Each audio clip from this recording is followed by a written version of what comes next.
cotton ball with They're feathers. they're very cute. They're very fuzzy. All right. And they're about to lose their fuzz. We're talking about the little falcon chicks that we have been keeping our eyes on for their entire journey. All 4 of them hatched, and so they're getting big. As you can see, their feathers are starting to show, and they're starting to spread their wings. They're running out of room up there, though. They are running out of room. Oh, he's flapping his wings. I know.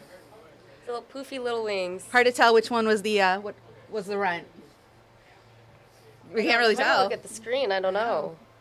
That's a good thing, though. I would say the one on the very right, though. He's a large one. Yeah. The rest kind of blend in. They're the same size. Yeah, definitely. All right, well, happy Tuesday, everybody. Happy Tuesday. Crystal Holloman and Taylor Gattoni here to bring you the headlines you need to start your day. Normally, we start out with Darrin. Yes. But he's got some graphics issues, and yeah. Very excited on this Tuesday morning. Yeah, as you can tell, our newsroom is It'll be a nice warm day.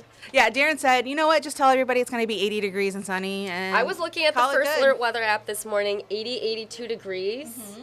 I am excited. Still a little hazy because of the wildfires in Canada, but overall, pretty nice day. Of course, you can always check out the news or the First Alert weather app to get the latest updates from weather if you would like it. And then we'll have more weather at 11 a.m. where you'll be. So that's what's going on with weather. You'll just have to tune in then. All right. For now, we're going to look at some of the headlines that you need to start your day. And first, Lansing City Council last night decided to override Mayor Shore's veto on the budget. Yeah, back and forth. Yeah, so this happened in nearly unanimous vote. So last Thursday, Shore vetoed spending cuts to his executive staff that would have created more funding for warming and cooling centers in the area. Shore argues that he's trying to get more state and federal funding for these resources instead, although he did not attend last night's city council meeting. But News 10 spoke with Mayor Shore prior to the vote, and he says the city must find a way to allocate money for these resources by July 1st. I'm very disappointed that these things are all happening, and now we're going to have to really figure a way to get these things funded before July 1st. Otherwise, we're going to be out of compliance with state law, and we're going to have serious operational issues. Yeah, pending some amendments, Lansing's budget will stand as first presented by the city council to the mayor, according to the city clerk, and Lansing's next city council meeting is Monday, June 12th. So coming up in a couple weeks. About 3 weeks, yep. So it's back and forth, but that's what we have out of Lansing right now. And pretty soon those cooling centers are going to be important. Like we said, it's 80 degrees today. It's just the beginning of summer. So well, cooling and heating. I mean, I'm sure you remember over the winter trying to help everyone out, making sure that they have a warm, safe, secure place to go. And now, I mean, we're talking 82 degrees today. Yeah, you're going to want to find some shade and find any way to cool down in that. All right, well, in other governmental news, yesterday, Governor Gretchen Whitmer was in Royal Oak, where she signed Michigan's red flag gun law. Yeah, so it's known as an extreme risk protection order, and the legislation establishes steps to help keep guns out of the hands of people who are in crisis and pose a danger to themselves or others. Now, the bill made it through the Democratic-led state legislature just 2 months after February's mass shooting on the campus of Michigan State University, and that is where the 5 students were seriously injured and 3 died.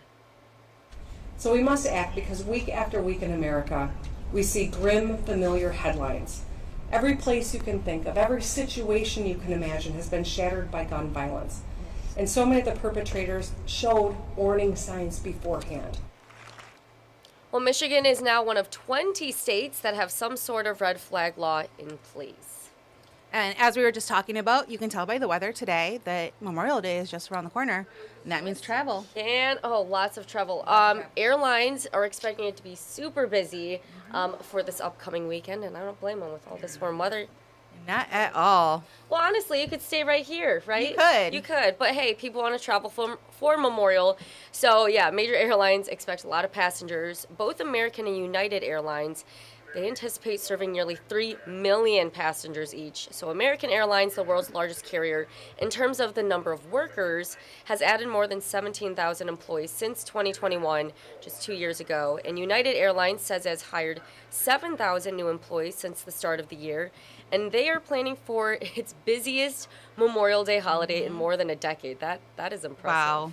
That is That's pretty good. That's very nice good. Bounce back. Oh, yeah.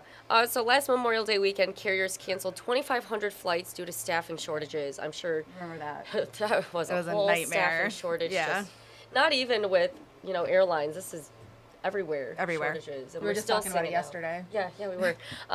Anyway, so the holiday kicked off with summer travel issues in the commercial airline industry, and that led to the cancellation of 55,000 flights industry-wide. But this year, they're ready for the 3 million passengers each for American and what was the other one again? United, thank you.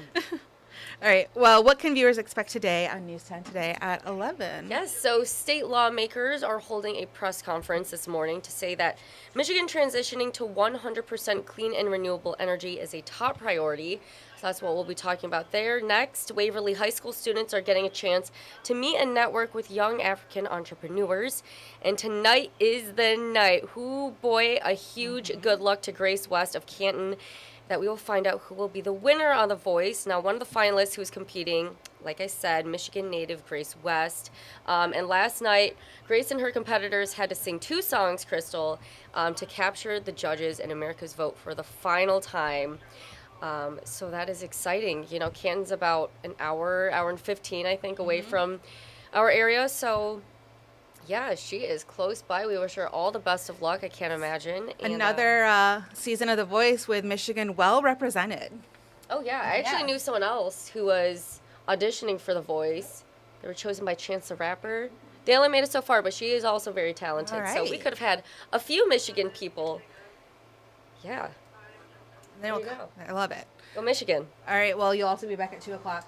I will be back. So back at 11. So tune in, News 10 today at 11. Then we'll be back at 2 o'clock for more Sports Studio 10, what you can expect. And we'll also tease ahead to First at 4 and what you can expect coming up in our 90 minutes of news. All right. Until then, make sure you download the First Alert Weather app for all of your weather updates.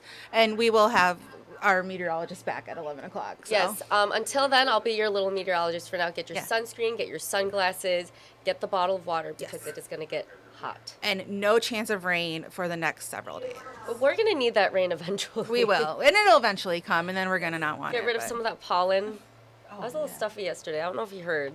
I was very self-aware of it. I didn't want to say anything to you, but yeah. Yeah. All right. Well, thanks for tuning in, everybody.